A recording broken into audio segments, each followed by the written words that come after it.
Jérôme Comte. Les domaines de Boulez, ce sont 6 cahiers qu'il a voulu développer avec 6 miroirs. Qu'est-ce que c'est les miroirs?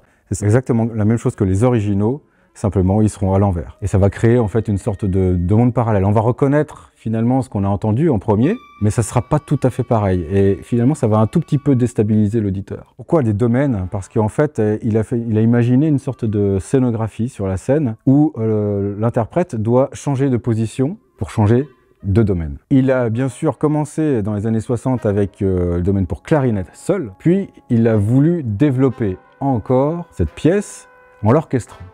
Et chaque domaine, il a ajouté des groupes instrumentaux différents.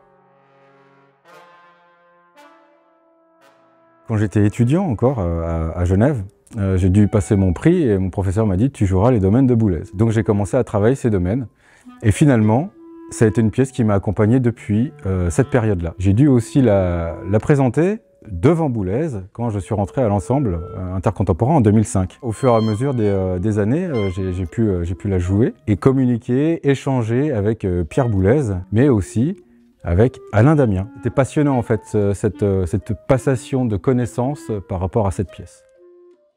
Ce qu'on appelle une œuvre ouverte, c'est-à-dire que dans la forme, on a 12 spots sur la scène. Simplement, c'est libre de choix à l'interprète. Donc, ce qu'il voulait, finalement, c'est une œuvre en mouvement perpétuel. C'est-à-dire, à chaque fois, on va reconnaître que ce sont les domaines de Boulez, par son geste bien connu, bien entendu, mais la forme et la manière de faire les nuances aussi sont différentes à chaque fois. Sur chaque cahier, il y a quelques mesures complètement séparées, comme des mosaïques. Voilà, c'est ça. Ce sont des mosaïques qu'on peut mettre dans tous les sens. Et on peut aussi changer les dynamiques qui sont indiquées en dessous.